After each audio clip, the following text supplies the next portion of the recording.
우리 시간 다 함께 인사하시겠습니다. 하나님의 사랑이 가득하기를 축복합니다. 우리 옆에 분과 함께 인사하시겠습니다. 네.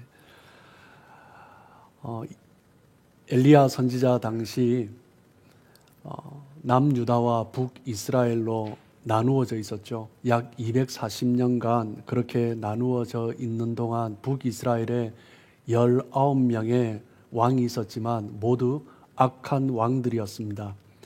그 중에 아합 왕이 가장 악한 왕 중에 하나다라고 할 수 있을 것입니다.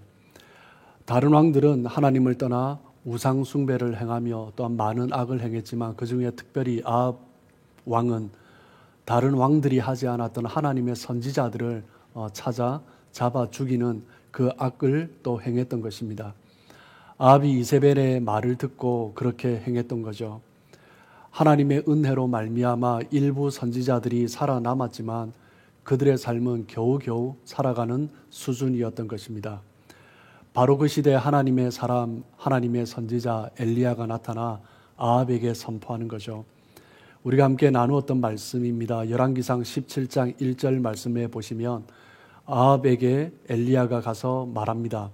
내가 섬기는 이스라엘의 하나님 여호와께서 살아 계심을 두고 맹세하노니 내 말이 없으면 수년 동안 비도 있을도 있지 아니하리라. 엘리야가 아합에게 가서 그렇게 선포하고 난 이후에 정말 3년 동안 비가 내리지 않는 심판이 온 이스라엘 가운데 있었습니다. 그리고 그 3년의 시간이 흐른 이후에 갈멜산에 온 백성을 모으고 바알과 아세라 선지자 850명과 함께 누가 참 신인지 증거하는 대결을 벌이고 엘리야가 승리함으로 그 모든 선지자들을 처형하게 되죠. 얼마나 통쾌한 승리였겠습니까?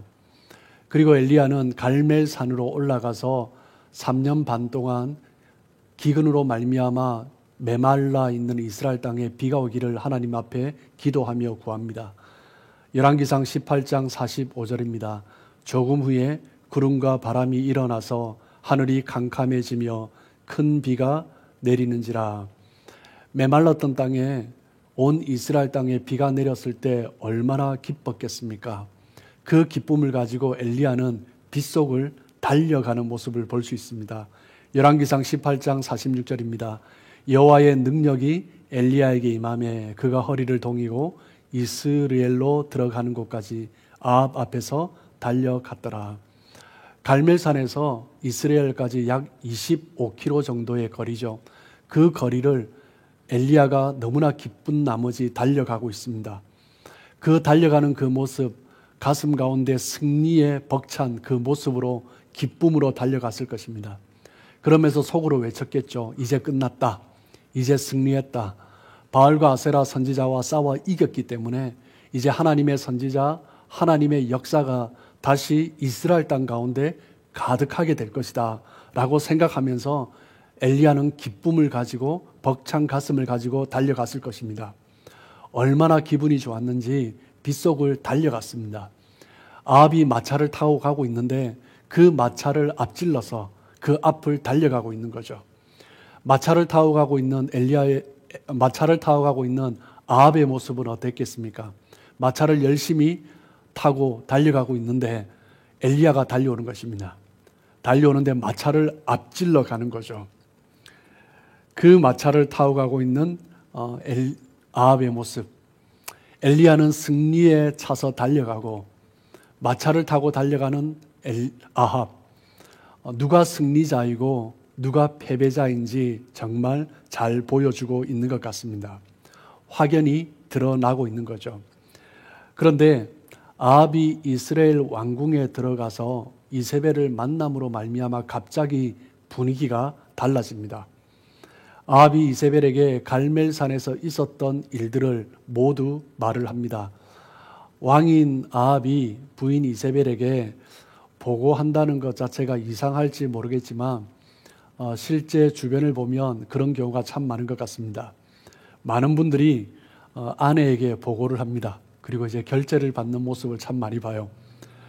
물론 저는 아내에게 보고를 하고 그렇게 하진 않습니다. 그냥 있었던 일들에 대해서 함께 나눌 뿐이죠. 많은 사람들이 보면 아내와 대화를 하고 아내의 의견을 많이 따르는 것 같습니다. 열왕기상 19장 1절 말씀을 보시면 아합이 엘리야가 행한 모든 일과 그가 어떻게 모든 선지자를 칼로 죽였는지를 이세벨에게 말하니, 아합이 부인 이세벨에게 말합니다. 무엇이라고 말했습니까? 아합이 이세벨에게 말한 그 내용을 보면 그때부터 문제가 있는 것을 볼 수 있습니다. 아합이 이세벨에게 말한 그 내용을 19장 1절에 보면 뭐라고 되어 있습니까? 엘리야가 행한 모든 일과 그리고 엘리야가 어떻게 모든 선지자를 칼로 죽였는지 그것에 대해서 말을 한 거죠. 즉 하나님이 하신 일이 아니라 엘리야가 했다라는 것입니다. 아합이 지금 그렇게 이야기를 하고 있는 거죠. 열왕기상 18장 38절 39절 말씀을 보시면 이에 여호와의 불이 내려서 번제물과 나무와 돌과 흙을 태우고 또 도랑의 물을 핥은지라 모든 백성이 보고 엎드려 말하되 여호와 그는 하나님이시로다 여호와 그는 하나님이시로다 하니, 하늘에서 불이 내렸을 때 온 백성들이 하나님의 행하심을 보았습니다. 그리고 하나님 앞에 엎드렸죠. 그 가운데 있던 엘리야도 그렇게 했을 것입니다. 엘리야도 분명히 하늘에서 불이 내림으로 말미암아 번제물과 나무와 돌과 흙과 도랑의 모든 물을 핥으신 하나님의 그 놀라운 역사를 보고 함께 엎드렸습니다. 그리고 엘리야가 갈멜산 정상에 올라가서 기도할 때 아합은 그 옆에서 먹고 마시며 즐거워하고 있었죠. 구름 한 점 없던 하늘에 갑자기 큰 폭우를 내리게 하신 분이 아합은 하나님이 하셨다라는 것을 분명히 알고 있었습니다. 그 모든 일이 엘리야가 아니라 하나님이 하신 일이다라는 것을 알고 있었죠. 그런데 이세벨에게 가서 보고하는 말을 하는 아합은 어떻게 말을 하고 있습니까? 그 모든 일을 엘리야가 행했다라고 말을 하는 것이죠. 이것은 아합의 삶이, 아합의 모습이 어떠한지 너무나 잘 보여주고 있는 것입니다. 하나님이 하신 일을 사람이 한 것이라고 말하는 거죠. 이것이 바로 사단의 전형적인 전략입니다. 하나님의 행하심을 사람의 행함이라고 물타기 시작하는 것입니다. 이스라엘의 왕이었지만 하나님의 사람 엘리야가 행한 그 모든 일들, 하나님으로 말미암아 이루어졌던 그 모든 일들을 하나님의 일이 아니라 엘리야가 행한 일이다라고 말을 하고 있는 아합, 하나님으로부터 너무나 멀어져 있기 때문에 사단의 전략에 쉽게 쓰임받고 있는 것입니다. 여러분, 사단은 결코 진실을 말을 하지 않습니다. 하나님의 일을 사람의 일이라고 속이는 것입니다. 이것은 에덴 동산에부터 시작되었던 사단의 동일한 수법인 것입니다. 어떻게 보면 사단은 그렇게 지혜롭지 못한 것 같아요. 옛날에 했던 것을 동일한 방법을 쓰고 또 쓰고 있는 것이죠. 없는 이야기를 있는 이야기처럼 하는 것은 정말 수준이 낮은 거짓말이죠. 그런데 사단은 어떻게 합니까? 맞는 이야기를 하는 것 같은데 뭔가 중요한 부분을 살짝 틀어서 말을 하는 것입니다. 사단이 아담과 하와를 속일 때도 썼던 수법인 거죠. 누군가 만약 왜곡하여 말을 하고 있다면 사단의 수법에 쓰임 받고 있는 것입니다. 하나님이 하신 일을 사람이 한 일이라고 말을 하고 있다면, 하나님의 일을 사람의 일인 것처럼 말을 하고 있다면 사단에게 속고 있는 것입니다. 여러분, 이 사단의 속임수에 넘어가서는 안 될 것입니다. 그런데 많은 사람들이 이런 사단의 속임수에 넘어가고 있는 것을 보게 됩니다. 그렇기 때문에 우리는 우리 자신을 돌아보아야 합니다. 혹시 사단의 속임수에 넘어가고 있지는 않은지, 사단의 거짓에 혹시 내가 동참하고 있지는 않은지 늘 우리 자신을 돌아보아야 합니다. 아합의 이야기를 들은 이세벨은 어떻게 반응하고 있습니까? 여러분, 이세벨은 아버지가 바알의 제사장이었습니다. 바알의 제사장이었다가 시돈과 드로의 왕이 되었던 사람이죠. 앱바알입니다. 그 뜻도 바알의 사람이라는 뜻이죠. 이 이세벨이 엘리야가 바알과 아세라 선지자 850명을 죽였다라는 얘기 들었을 때 어떻게 반응했겠습니까? 당연하게 그 분한 마음에 엘리야를 죽이려고 했던 것을 당연히 예상할 수 있을 것입니다. 열왕기상 19장 2절 말씀입니다. 이세벨이 사신을 엘리야에게 보내어 이르되 내가 내일 이맘때에는 반드시 내 생명을 저 사람들 중 한 사람의 생명과 같게 하리라. 그렇게 하지 아니하면 신들이 내게 벌 위에 벌을 내림이 마땅하니라 한지라. 이세벨이 수년 동안 그렇게 해왔던 것처럼, 수년 동안 그렇게 하나님의 선지자들을 죽였던 것처럼 엘리야가 행한 그 이야기를 듣고 엘리야를 죽일 것을 맹세를 합니다. 그 이야기를 들은 엘리야는 어떻게 반응합니까? 도저히 이전의 모습과 비교할 수 없는 정말 나약하고 무기력한 모습을 보여주고 있습니다. 19장 3절입니다. 그가 이 형편을 보고 일어나 자기의 생명을 위해 도망하여 유다에 속한 부엘세바에 이르러 자기 사환을 그곳에 머물게 하고, 이 형편을 보고 이세벨이 죽이겠다라고 맹세하고 협박하는 거죠. 그로 말미암아 엘리야는 두려웠습니다. 그리고 도망합니다. 어떻게 해요? 자기의 생명을 위해 나 살려라 하고 도망하는 거죠. 850명의 이방 선지자들과 싸워서 이겼던 당당한 모습. 갈멜산에서 하나님께서 비를 내리시도록 끝까지 포기하지 않고 기도했던 그 끈질긴 기도의 모습. 아합의 마차 앞을 달려갔던 그 승리의 가슴 벅찬 모습으로 달려갔던 그 당당한 모습, 어디에도 볼 수가 없습니다. 이세벨이 보낸 그 사신을 만나자마자 바로 방향을 남쪽으로 돌려서 이스라엘에서 무려 150km나 떨어져 있는 부엘세바까지, 이스라엘의 국경을 넘어 남유다까지 도망을 가는 거죠.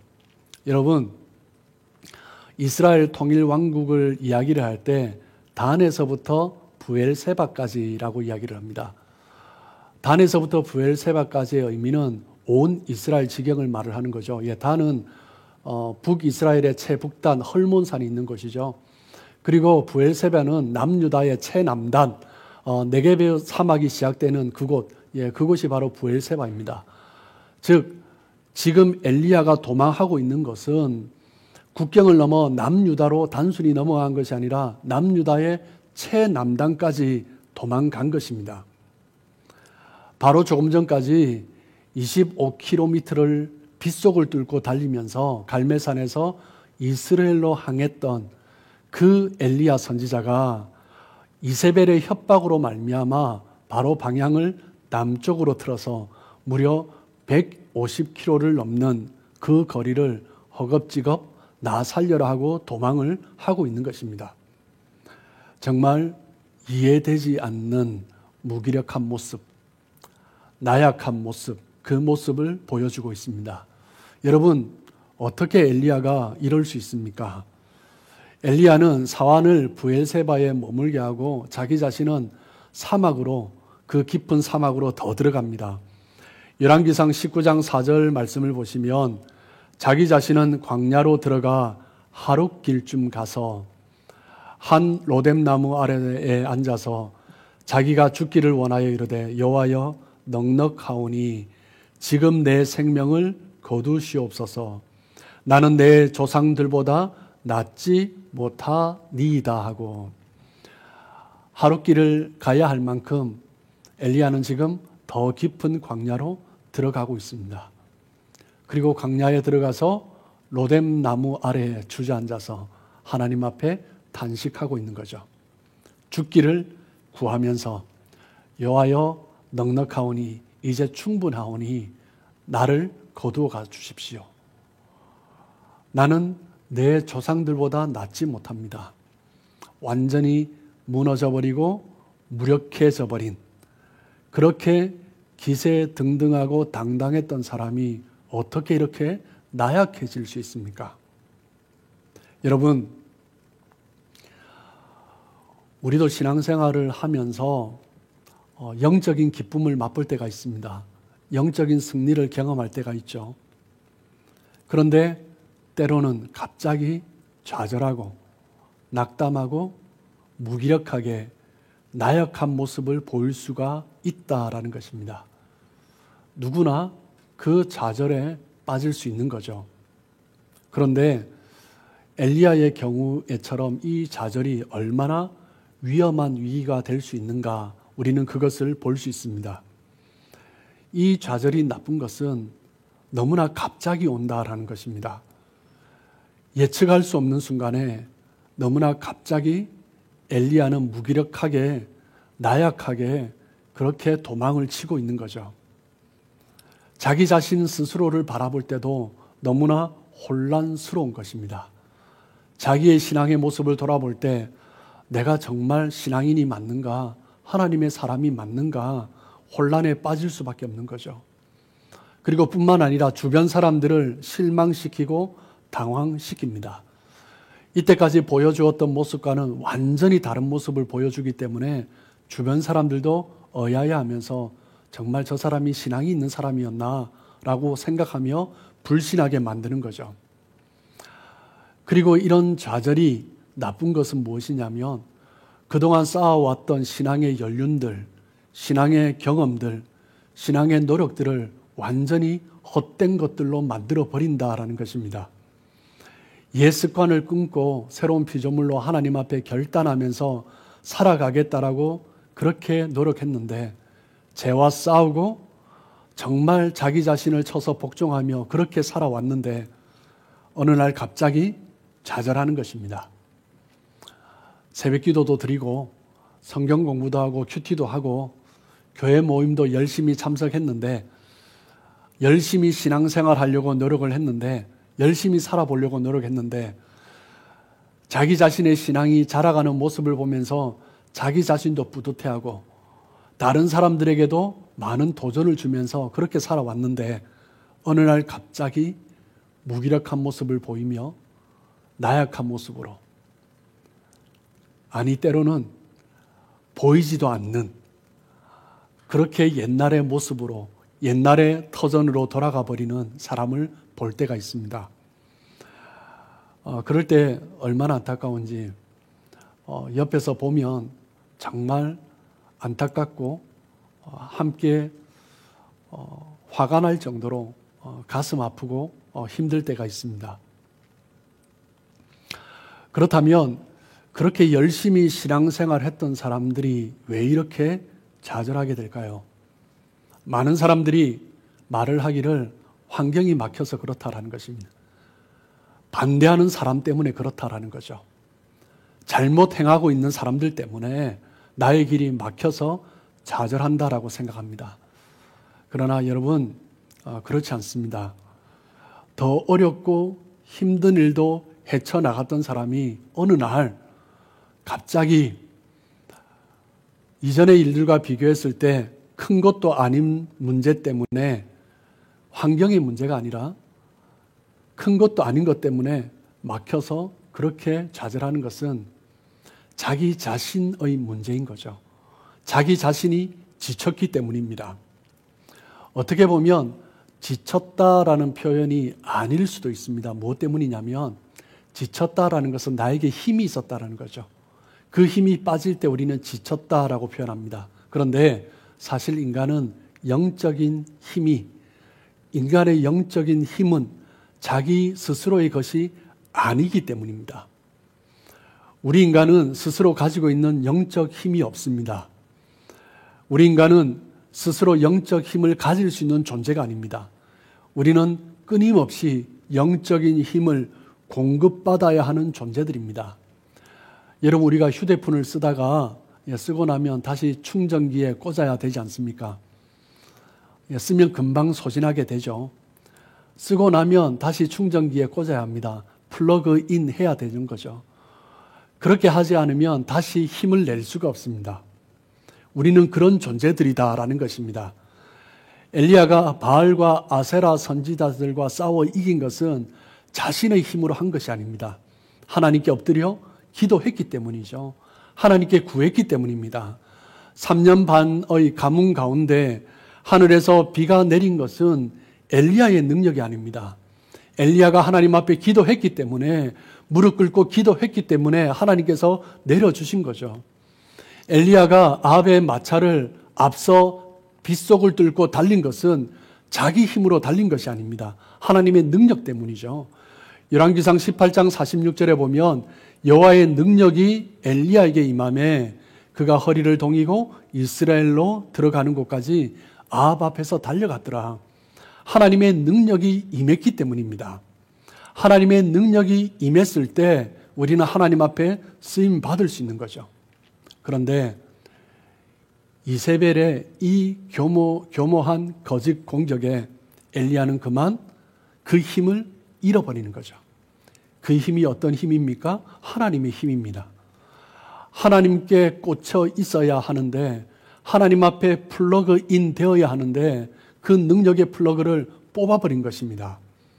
그 순간 어떤 일이 일어났습니까? 이전과는 전혀 다른 엘리야의 모습을 보여주고 있는 것입니다. 좌절하고 무기력하게, 그렇게 나약할 수 없는 모습을 보여주고 있는 거죠. 19장 4절 말씀을 다시 보시면 광야로 하룻길쯤 들어가죠. 그리고 한 로뎀 나무 아래에 앉아서 죽기를 원하며 말을 합니다. 여호와여, 넉넉하오니 지금 내 생명을 거두시옵소서. 나는 내 조상들보다 낫지 못합니다. 내 조상들보다 낫지 못합니다 라는 의미가 무슨 의미입니까? 하나님의 택하심을 받고 하나님의 소명을 받고 따라갔던 그 조상들보다 낫지 못하다라는 것입니다. 소명을 잃어버리니 이제 자신에게 남은 것은 죽을 것밖에 없다라는 것입니다. 이제 내 힘으로 할 수 있는 것이 없다라는 생각에 빠진 거죠. 이제 나를 필요로 하는 일이 없어졌다라고 생각을 하는 것입니다. 그로 말미암아 절망하고 나약하게 된 것입니다. 자신의 힘이 빠졌다고, 나의 필요가 이제 없어졌다라고 생각한 것입니다.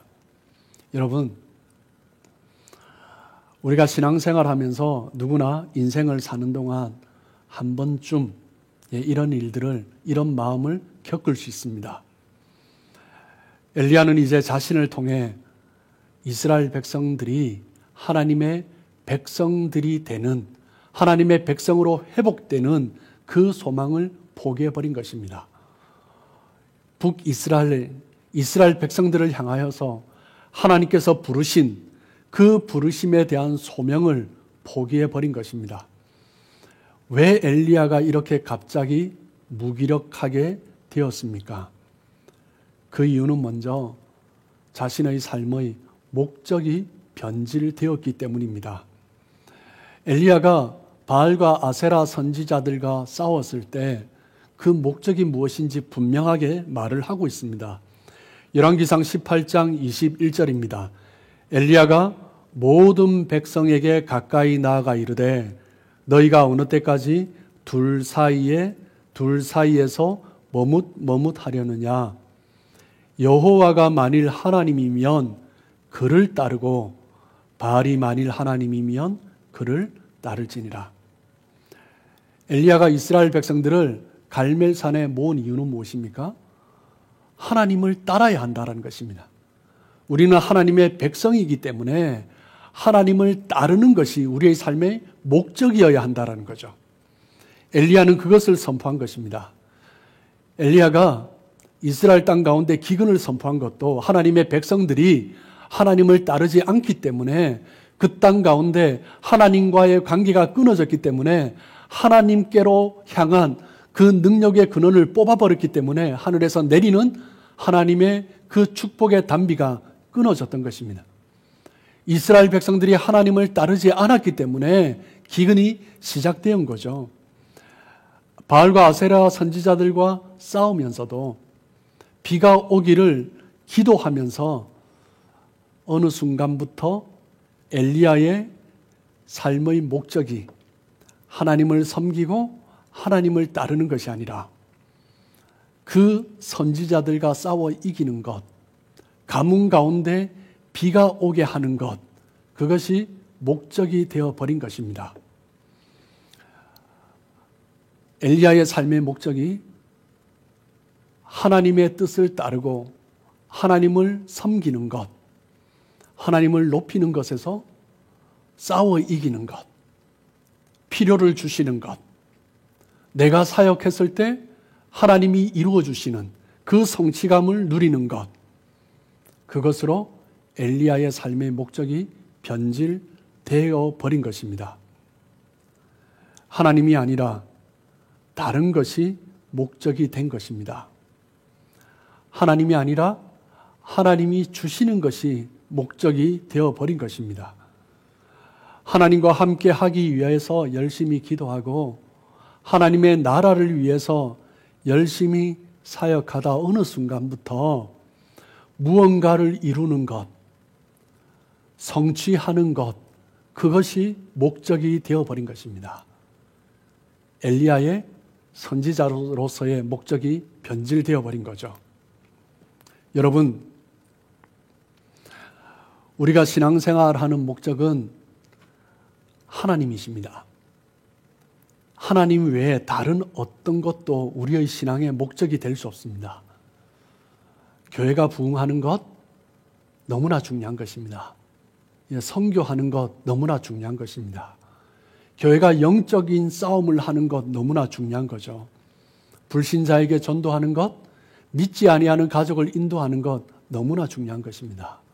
하지만 그 어떤 것도 내가 하나님을 따르고 하나님을 섬기는 것보다 중요한 것이 없습니다.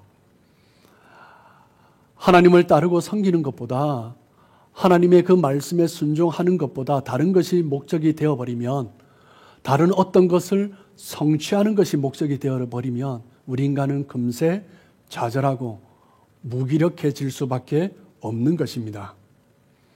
신앙생활을 하면서 기도가 응답되고 내가 성장해 가고 사역의 기쁨을 느끼는 그 순간, 그때 더 우리는 조심해야 하는 것입니다. 여러분, 우리의 신앙생활의 자신감은 내가 어떤 것을 성취함으로 말미암아 나오는 것이 아닙니다. 기도의 응답에서 우리의 신앙에 자신감이 나오는 것이 아닙니다. 나의 신앙의 연륜에서 우리 신앙에 자신감을 두어서는 안 되는 것입니다. 우리의 신앙의 자신감은 오직 하나님과의 관계에서 나오는 것입니다. 하나님을 믿고 하나님을 신뢰하는 것, 그것이 우리의 신앙의 자신감이어야 합니다. 하나님이 나의 하나님이기 때문에 우리는 당당할 수 있는 것입니다.